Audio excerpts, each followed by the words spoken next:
스토리텔링 기반의 사업계획서 작성법에 대한 강좌를 시작하도록 하겠습니다. 일단은 스토리텔링은 무엇인지 대부분 다들 아실 텐데요.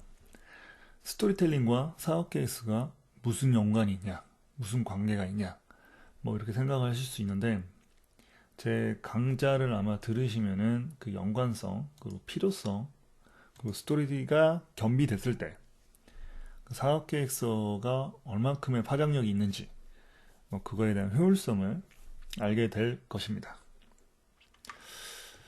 어, 일단 이번 강좌를 들으시면요, 스토리가 무엇인지에 대해서 그래도 어느 정도 파악을 할 수 있을 거라 생각을 하고요. 그 스토리 기획을 어떻게 하는지 뭐 그런 부분들도 조금은 알지 않을까 생각을 합니다. 뭐 여러분들을 무시해서 그러는 게 아니라, 이게 초보자들이 그 스토리를 기획한다는 것 자체가 솔직히 쉽지는 않습니다.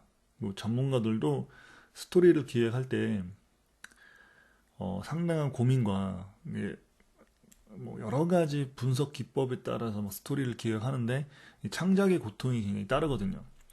저도 항상 그 프레젠테이션이라든지 뭐 사업 계획서라든지 어떤 그 보고를 하거나 어떤 문서를 만들 때 항상 제가 생각하는 거는 그 스토리예요. 스토리와 어떤 기획력으로 그걸 만들까, 항상 이 생각을 먼저 하거든요.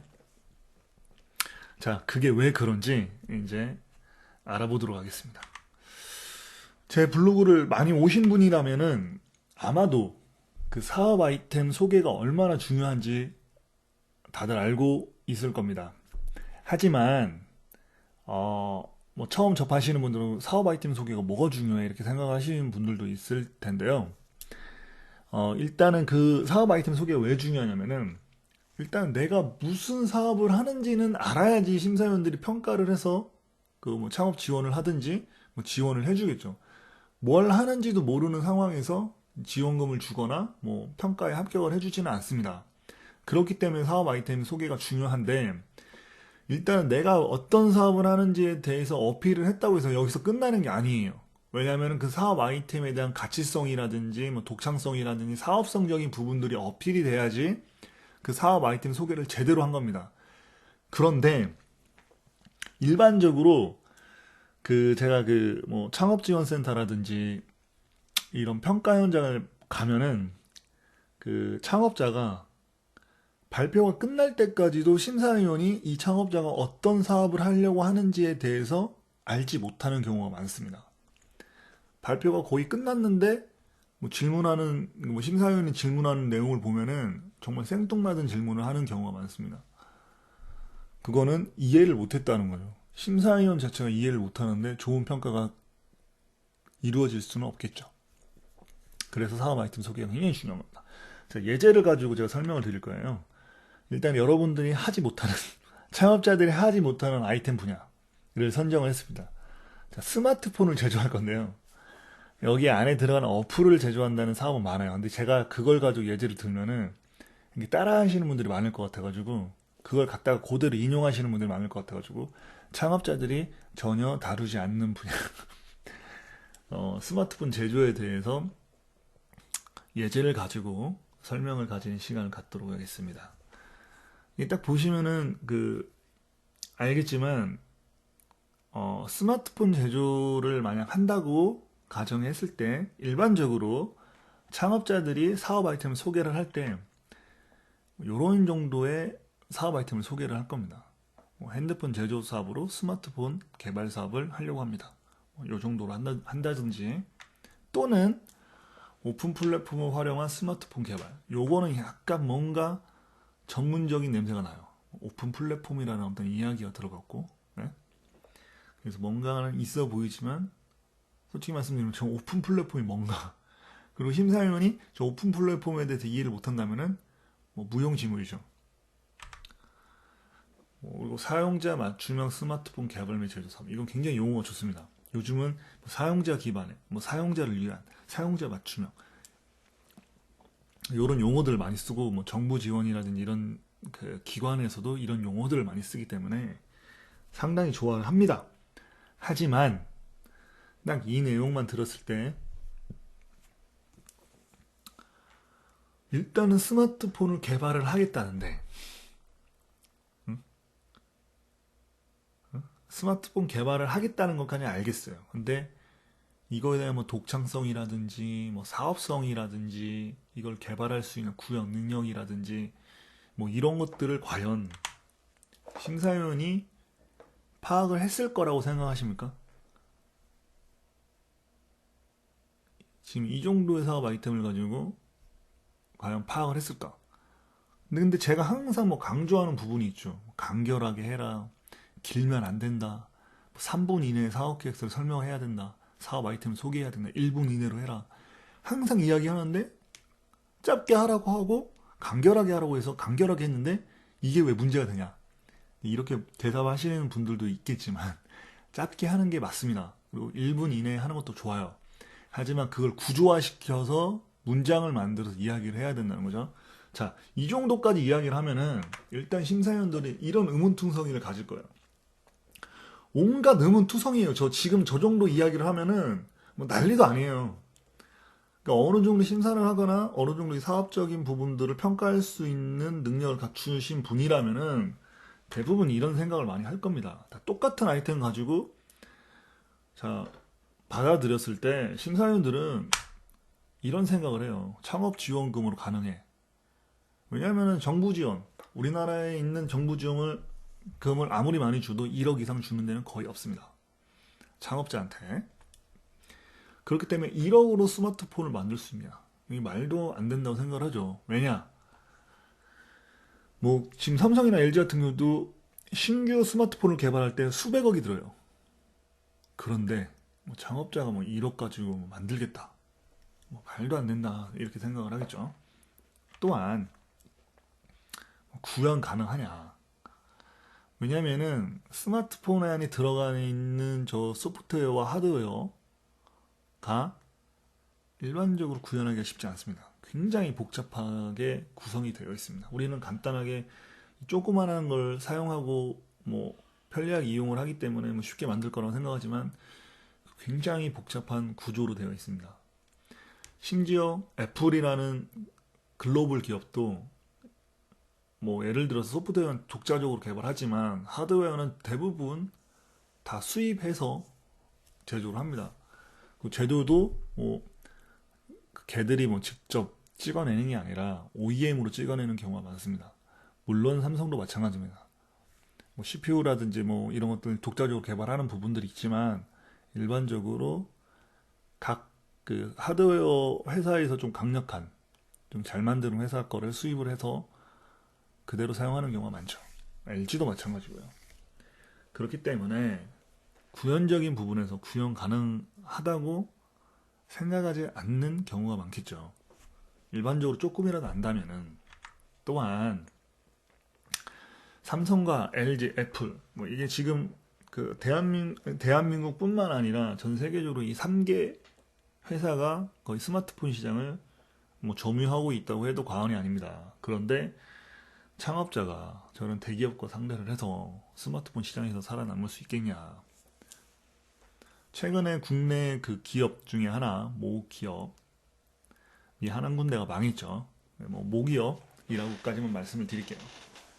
그쪽도 뭐 예전에 오랜 기간 스마트폰을 휴대폰을 제조를 했기 때문에 제조를 했던 회사이기 때문에 뭐 기술력적인 부분이라든지 뭐 우리 국내에 있는 인프라적인 부분들이 상당한데도 망했습니다. 대기업에 이제 치여서 망했죠. 그런데 뭐 창업자가 가능하겠냐? 뭐 이 정도까지 의문투성이가 나온다면은 대부분 심사위원들은 뭐 이런 생각을 많이 할 겁니다. 뭐 말도 안 된다고 생각을 하겠죠. 딱 봐도 느낌 아닌, 느낌적인, 느낌 같은 너 그런 생각이 좀 들 정도로 느낌이 빡 오잖아요. 전혀 현실 불가능한 사업 아이템이라고 생각하는 경우가 많을 겁니다. 딱 느낌이 오잖아요. 느낌 아닌, 느낌 같은 너 뭐, 예? 이런 느낌이 오기 때문에 대부분 이제 그걸 받아들이지 않죠. 자, 심사위원이 그걸 받아들이지 못한다면은 이런 질문들이 쏟아질 거예요. 뭐 그거 성공하겠어. 뭐 굉장히 부정적인 질문들이 쏟아질 거고, 결국 이걸 뭐 성공과 실패로 봤을 때, 이런 이야기가 나온다는 거는, 물론 뭐 긍정적으로 받아들이는 심사위원도 있겠죠. 하지만 부정적인 시각으로 바라보는 심사위원들이 더 많을 테고요. 일단 부정과 긍정이 공존한다는 것은 실패할 수 있다는 확률이 존재한다는 겁니다. 자, 일단은 사업 아이템 소개가 처음에 이제 대부분 사업 아이템을 소개를 하고 그 다음에 이제 전개를 해가는데, 사업 아이템 부분에서 심사위원이 이미 부정적인 시각을 가졌다고 했을 경우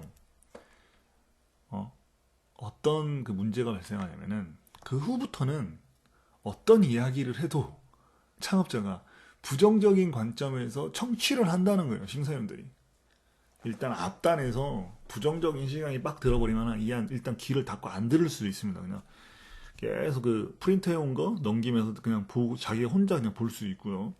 심사위원은 창업자에 대한 이야기를 거의 안 들을 뿐만 아니라, 또한 창업자가 이야기하는 것마다 다 부정적인 생각이 들어요. 그게 일반적인 사람의 심리 상태입니다. 그렇기 때문에 이제 질의응답을 하죠. 발표가 끝나고 질의응답을 하는 과정에서 굉장히 부정적인 질문들이 오는 겁니다. 긍정적인 질문보다 부정적인 질문들이 많이 올 거예요. 뭐 당신 뭐 했냐, 제조할 수 있는 기술에 대해서 이야기해봐라. 굉장히 날카로우면서 뭐 신경전적으로 질문들이 오고 갈 겁니다. 그러면은 이제 말짝 그러면은 대부분 실패 확률이 높다. 성공하기는 쉽지 않다. 그래서 사업 아이템이 중요한 거고, 스토리가 중요하다는 사실입니다. 스토리를 어떻게 겸비할 건지 이제 알아보도록 하겠습니다. 자, 아까 똑같은 아이템에 스토리가 이제 첨부가 되면은, 스토리와 아까 그 아이템이 어떻게 엮이면은 이제 굉장한 파장력이 발생하죠.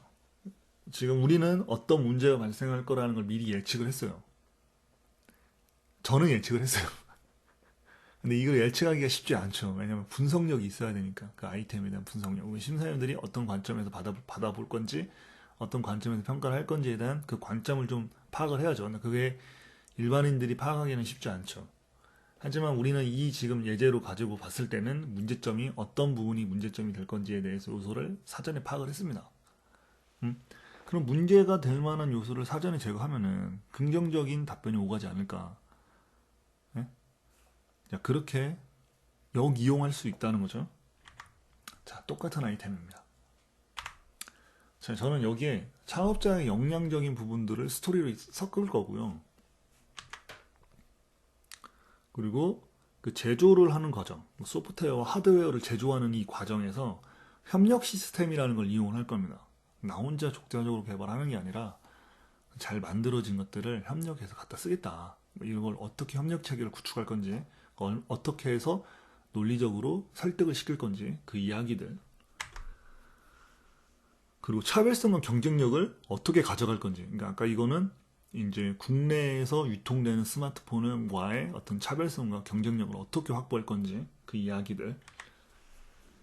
그리고 유통 시스템, 이거는 이제 하나의 어떤 차별성과 경쟁성 중에서도 하나의 어떤 나만이 가진 어떤 장점적인 부분이 될 건데, 그거를 유통 시스템으로 가져가도록 하겠습니다.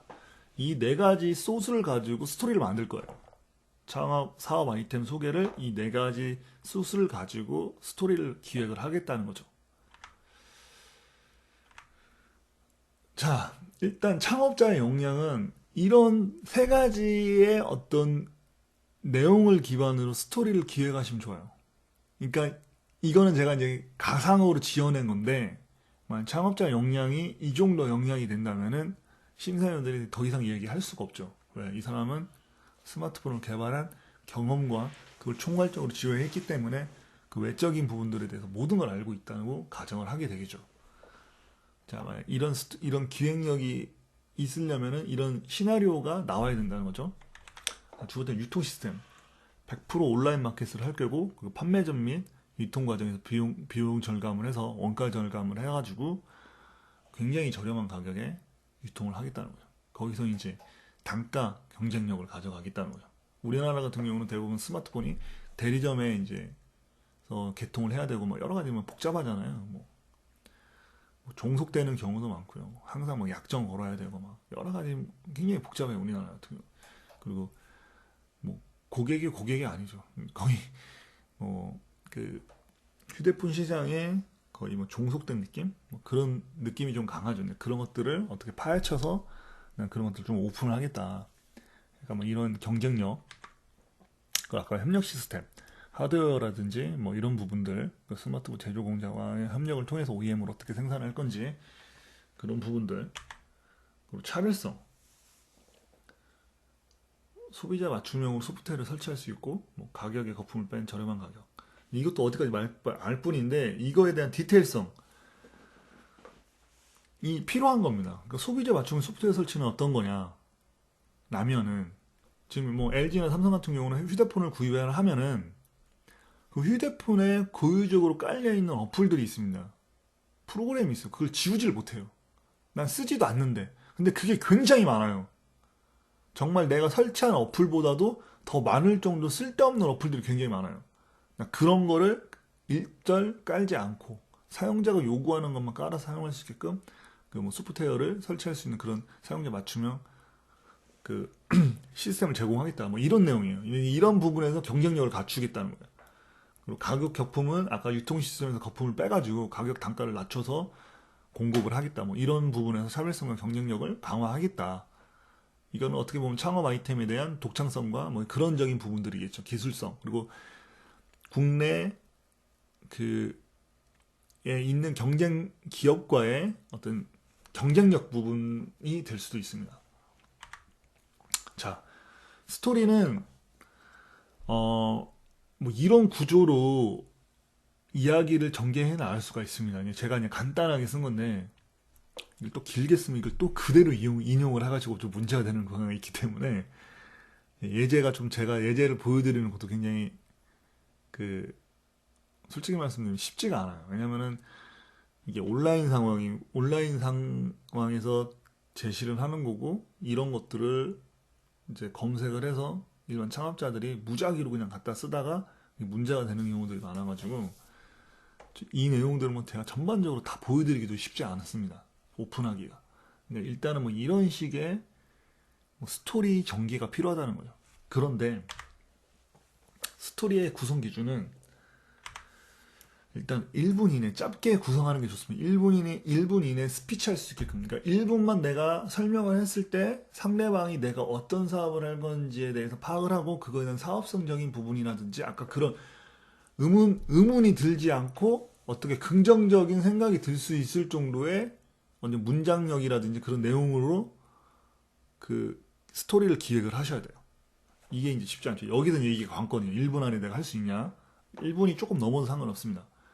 2분이 돼도 상관없어요. 하지만 길면 안 된다는 거예요. 너무 길면 안 된다는 거예요. 짧고 임팩트 있게 해야 됩니다. 이게 지금 포인트고요. 그리고 쉽게 이해할 수 있어야 됩니다. 뭐 어려운 내용으로 1분 동안 설명해봤자 이해하지 못하면 끝이에요. 심사위원이 내가 1분 이내에 난 명확하게 했어. 근데 심사위원은 아까 말씀드렸다시피 개발자 출신이 아니야. 예를 들어서 심사위원이 뭐 컴퓨터 공학이라든지 이런 쪽에 나왔다면은 아마 분명 이해했을 겁니다.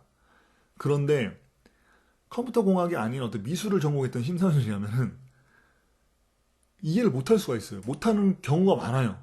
그리고 심사 현장에 가보면 알겠지만 내가 하고자 하는 아이템과의 전혀 관련이 없는 분들이 많이 와 있는 경우가 대부분입니다. 그걸 맞춰서 심사위원들을 뽑을 수가 없어요. 그렇기 때문에 내가 어떤 전문적 지식을 기반으로 해서 설명을 해버리면은 이해를 못 해버립니다. 그렇기 때문에 누구나 이해하기 쉽게 내용 구성을 하는 게 굉장히 중요하다는 거예요. 아까 뭐 중국의 샤오밍이라는 거는 일반적으로 많은 사람들이 지금은 다 알아요. 지금 샤오밍이라는 기업이 굉장히 글로벌 기업으로서 갑자기 우뚝 쏘고 있어요. 예를 들면 저가 가격 경쟁력으로 해가지고 지금 치고 올라오고 있잖아요. 그렇기 때문에 알고 있지만 모르는 사람이라면은 저기 뭐 중소기업이요, 저 뭐야? 이렇게 생각하는 부분들이 있을 수도 있습니다. 그러니까 저런 용어들을 사용할 때 5만 가지 생각을 다 하셔야 돼요. 5만 가지 생각을 해서 내가 이걸 설명을 했을 때 누군가가 와서 들어도 이걸 이해할 수 있는지 없는지를 사전에 미리 검증을 받고 준비를 하셔야 된다는 거죠. 이게 굉장히 중요합니다.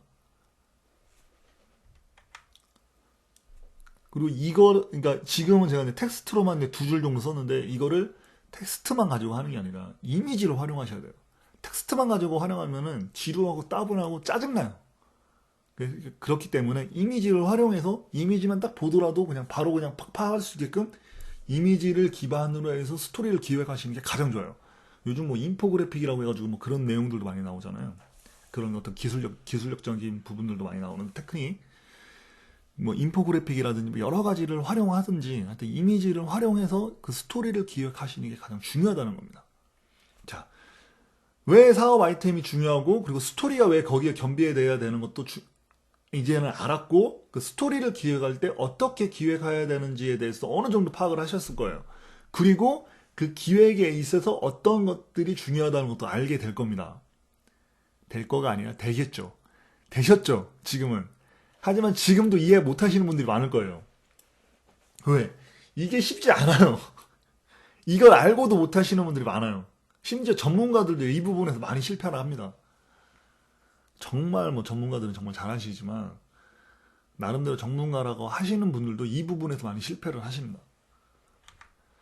자, 간결한 스토리. 제가 아까 말씀드린 한번 요점 정리를 한번 해보겠습니다. 간결한 스토리.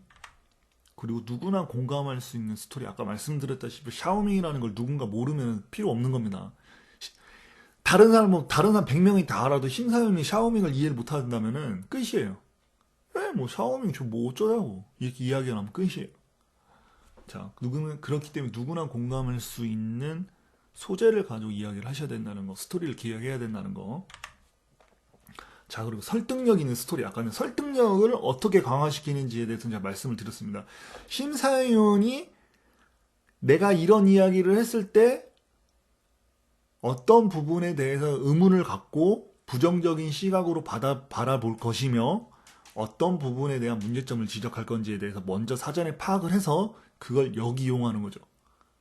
그래서 어떻게 설득력을 강화할 건지, 그리고 아까 설득력을 하는 데 있어서 어떤 디테일성이 필요하다는 거. 디테일이 굉장히 중요합니다. 저는 약간 그 디테일을 기반으로 해서 풀어 쓰는 걸 굉장히 잘해요. 제가. 뭐 제 자랑하는 건 아니고요. 그 디테일을 어떻게 풀어 쓰느냐가 굉장히 중요합니다. 근데 그 디테일을 풀었을 때 간결하면서도 공감할 수 있는 어떤 스토리를 전개할 수 있어야 된다는 거. 아까 예를 들어 말씀드리면은 신입사원 면접을 봐요. 열심히 하겠습니다. 최선을 다해서 열심히 하겠습니다. 누구나 이야기할 수 있어요. 어떤 부분에 대해서 최선을 다해서 열심히 하겠는데 그 디테일을 살려야 된다는 거예요. 제가 신입사원이기 때문에 그 디테일을 살린다면은 제가 신입사원이기 때문에 여기 계시는 선배님들보다 업무 역량이 많이 뒤처질 겁니다. 그렇기 때문에 저는 그 업무 역량을 뒤처진 거를 보완하기 위해서 30분 먼저 출근을 해서 오늘 있어야 될 업무에 대해서 먼저 파악을 하고 선배님들과 논의를 해서 오늘 어떤 업무가 진행될 거고 제가 해야 될 역할은 어떤 건지에 대해서 미리 파악을 한 다음에 1시간 전에 미리 준비를 하겠다. 이런 식으로 저는 항상 열정을 갖고 열심히 하겠다. 준비된 이런 식의 어떤 디테일이 있어야 된다는 거. 열심히 최선을 다하겠습니다. 이건 누구나 이야기할 수 있는 거. 아까 그 창업도 마찬가지입니다. 가격 거품을 빼겠다. 가격 거품 빼는 건 누구나 다 이야기할 수 있는데 어떻게 뺄 건데? 제품 개발할 수 있습니다. 어떻게 개발할 건데? 그 디테일. 네? 디테일을 살려야 된다는 거. 설득력 있는 스토리를 전개하기 위해서는 그 디테일 부분이 분명히 들어가야 된다는 거죠. 자, 그리고 재미가 있어야 됩니다. 재미가 없으면은 지루해요. 그리고 심사위원들이 하루 왼종일 심사를 하는 경우도 있습니다. 아침 9시부터 시작해서 6시까지 퇴근할 때까지 하루 종일 심사를 하는 경우가 많아요.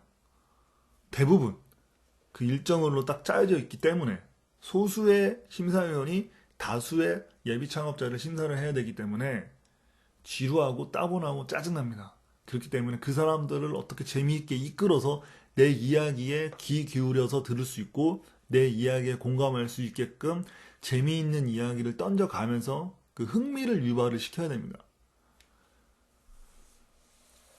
그렇기 때문에 재미있는 소재가 반드시 들어가야 돼요. 그 사람들을 웃길 수 있는 소재가 들어가면 굉장히 좋습니다. 자, 이게 이제 겸비가 됐을 때, 자, 어떤 파장력이 생기느냐. 뭐 설득과 실패가 공존하겠죠, 물론. 하지만 이 정도 스토리를 기획했을 경우에는 성공에 가까운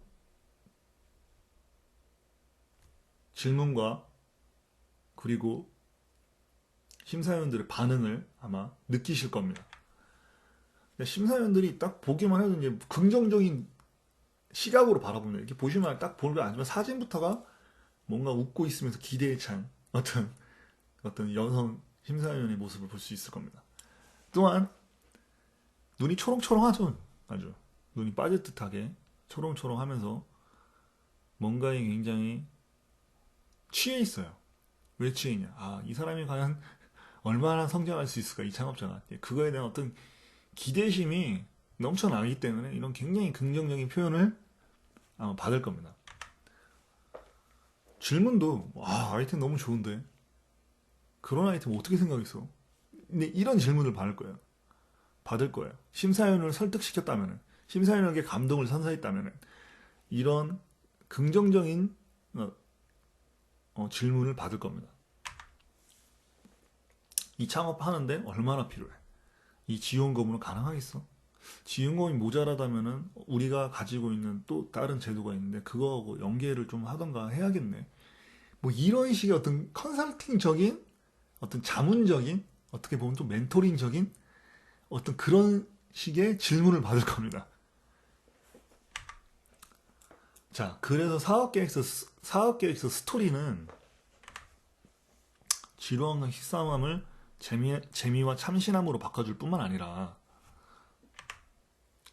설득력을 강화하는데 굉장히 중요한 역할을 한다는 겁니다. 그렇기 때문에 사업계획서에서 그 스토리 기획을 어떻게 하느냐에 따라서 굉장히 파장력이 달라진다는 사실. 여러분들은 아마도 제 강의를 제대로 들었다거나 아니면은 집중이 있게 들었다면은 그 부분을 분명히 파악했을 거라고 저는 생각을 합니다.